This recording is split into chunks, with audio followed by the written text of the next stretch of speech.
So, do this with me. Close your eyes, put your things away, and just rest. Just relax. Katie, can you close your eyes, please?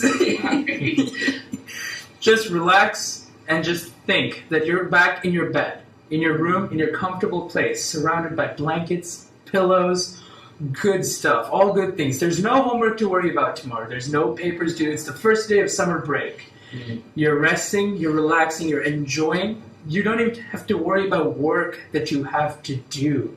There's nothing to do. Just rest, just relax, just give in, and just go to your happy place. Just think about good things. Breakfast, just rest, relax, just close your eyes and rest and be in silence and just enjoy this moment.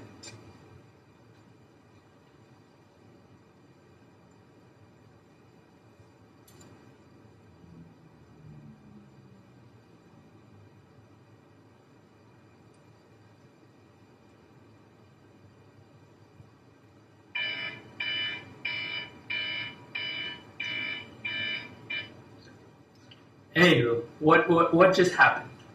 Someone talk to me. What just happened when the alarm went off? I just woke up, yeah. So, this is, I believe, is our everyday lives, right? We wake up to an alarm, we wake up to something that's going off, and that, what does it do? What does an alarm do to you? What? Stresses you out? Okay, that's true, that is true. What is the act? Like, what does it try to do? Wake you up.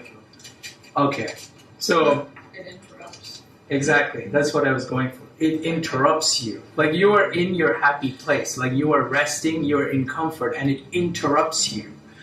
And the motivation is to wake you up, and it shakes you out of bed. Like for me, growing up back home, I hated alarms, and I have this blessed gift of sleeping through alarms. Oh. It is a gift, and I enjoyed it but my mom was my alarm, so she would come and she would shake me out of bed. She would wake me up, and sometimes she'd get frustrated and she'd pour water on my face just to wake me up. Just like cold water on your face just to wake you up. And that act of interruption, what does it do? What do you want to do when your alarm goes off? Get mad. Get mad, throw it out the window. Oh my gosh. It's my thoughts every morning. Anywho, so going off on what Caleb said, I am also going to talk about pride. But in terms of how God shakes us out of our sin using interruption. So for our biblical passage, we're going to Luke 22, 54 to 62. Peter denies Jesus. We just came out of Easter. The Lord is risen. He is risen indeed. And here, Luke, the Gospel of Luke is, his purpose is to chronicle the life of Jesus as orderly as possible. And he's writing to this man called Theophilus, who people assume is someone who's backing Luke financially so that he can do his research and chronicle all this life of Jesus. And in Luke 22, this is the start of Luke's passion narrative, where he's talking about, like, Jesus is talking about the widow's offering. He's talking about how he's going to go away from them soon. And then 22 is where the passion narrative kicks in, and the plot to kill Jesus comes in, and then Judas decides to betray Jesus. And then everything happens, like betrayal and arrest. Like 22 is one of his longest chapters. And as the passion narrative goes on, if you look at this from a filmmaker's perspective, the focus of the plot is Jesus and what is happening. Like, why is he getting arrested? What is going on? After he's arrested, what next? But then he interrupts this and he drops Peter in. And so, if you look at it, the motivation of a plot is to move forward and not sideways or backwards, because that would make a terrible movie. But here, Luke purposefully moves the plot sideways. He changes his attention to Peter. He puts Jesus in the background. He puts the trial that he's facing in the background, and he goes to Peter. So, Luke 22, verse 54. Then they seized him and led him away, bringing him into the high priest's house, and Peter was following at a distance. And when they had kindled a fire in the middle of the courtyard and sat down together, Peter sat down among them. Then a servant girl, seeing him as he sat in the light and looking closely at him, said, "This man also was with him." But he denied it, saying, "Woman, I do not know him." And a little later, someone else saw him and said, "You are also one of them." But Peter said, "Man, I am not." And after an interval of about an hour still, another insisted, "Certainly this man also was with him, for he too is a Galilean." But Peter said, "Man, I do not know what you are talking about." And immediately, while he was still speaking, the rooster crowed. And the Lord turned and looked at Peter, and Peter remembered the saying of the Lord, how he had said to him, "Before the rooster crows today, you will deny me 3 times." And he went out and wept bitterly. So this section actually, so think of your alarm. This is the night before. What do before you go to bed? You set your alarm. So the interruption is forewarned. Like if we look at earlier in Luke 22, verse 31 to 34,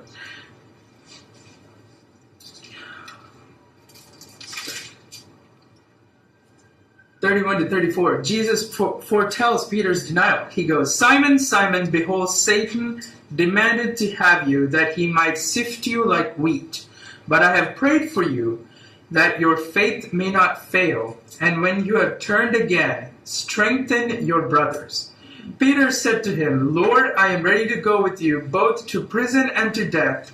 Jesus said, "I tell you, Peter, the rooster will not crow this day until you deny 3 times that you know me." So Jesus has given Peter his warning. He's saying, before the rooster will not crow until you have denied me 3 times. And why does Jesus say that? Jesus initially gives all of them the warning. In the commentary that I read doing research for this, he said, it's not specific to Simon. He said, Satan demands for all the disciples, but Jesus singles out Simon. But Peter's response is in pride and arrogance. He said, I am ready to go to prison and to death. And so it is good that he has his faith on fire. Like he is ready to go, but it is a very prideful and arrogant response. Like in the other Gospels, we see Peter slashing off the ear of a soldier when they come to arrest Jesus. It is out of love, but still, he is arrogant in saying that I can fight them away. He is prideful in saying that I can change the plan. This is the plan that Jesus is following that was given by God the Father, the man. Both of them together were there when the world was made. Even before Peter showed up on this planet, like they were there ahead of time. And yet here Peter is trying to change the plan just because he is prideful and out of his selfish desire that he wants God to stay here. And so when you see, coming back to the passage 54 to 62, when we go to the first interruption, when in 55, like in verse 55, 56, verse 56, the servant girl looks at him closely. And this is mentioned, this is an interesting detail that she's looking at him closely because Peter is trying to hide his presence there. Peter is following Jesus out of curiosity. He just wants to know what's happening. Like what is going to happen, what is going to go next. But he's afraid. He is afraid. The man who just pridefully said, I will go to death and I will go here and I will go there for you, is afraid. And then when the girl asks him, you are with him, he cowers in denial. He says, no.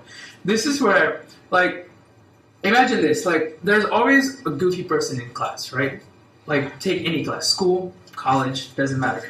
And sometimes, you're friends with them, but sometimes the goofy person does something goofy. But us cower in shame. Why? Because we are prideful in that moment. We are ashamed of our association with that person. And that's, in essence, what Peter is doing here. He is ashamed of his association to Jesus Christ because, well, for realistically speaking, he is also afraid that he could face the same fate as him. But at the same time, he is afraid of association.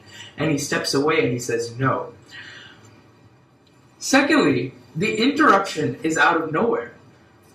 Peter, going along with the filmmaking analogy that I gave earlier, going along, Peter doesn't expect to be recognized. He doesn't expect, like, no one's expecting Peter to be there. Peter doesn't expect to be recognized as one of the disciples. And yet the interruption comes out of nowhere. The servant girl, they set up a fire and then she immediately asks him, "You are one of them." And he goes, "No." The interruption is out of nowhere. Likewise, do we expect our alarms to interrupt us? Imagine you're sleeping. Like, it comes out of nowhere. Likewise, God, when he wants to correct us, and his interruption comes out of nowhere. It comes when we least expect it. And then, reading on into the end, in like verse 61 to 62, where we see after his third denial, the rooster crows 3 times, and that's when Peter, like, Luke is the only gospel that records this instance where Jesus turns and looks at Peter, and Luke is the only gospel that records this moment that they have. Peter looks at Jesus, and that moment, his interruption has borne fruit. He realizes his sin, he realizes arrogance, and he realizes his mistake. And then in verse 62, we see that it has borne fruit because he went out and weeps bitterly. That's when he has come to repentance, like he is aware of his sin. Like Peter, how many of us, like, what are the sins that we are letting go by? Like, what are we sleeping? What sin are we letting sleep? What are the sins that are just quiet passengers in our walk with life, walk with Christ? Like pride. Like Caleb said, like none of these things that we have are ours. They don't belong to us. Even the life that we have doesn't belong to us. And yet we could be prideful in the fact that we are just ignorant of it. And God can interrupt our lives and shake us out of the sin. All of you are familiar with the Bill Hybels controversy, James McDonald. Why are these things coming out of the blue? Like they just didn't come out of the woodwork. Like no one, of course God knows the time, but then no one pre-planned saying that December or like January is when I'm going to attack James McDonald and expose what he's doing as a sin. No, for them, it came out of nowhere. This is God interrupting their lives. God has had it with their sin and them resting in their prideful attitudes, and he is shaking them out of it by exposing their problems.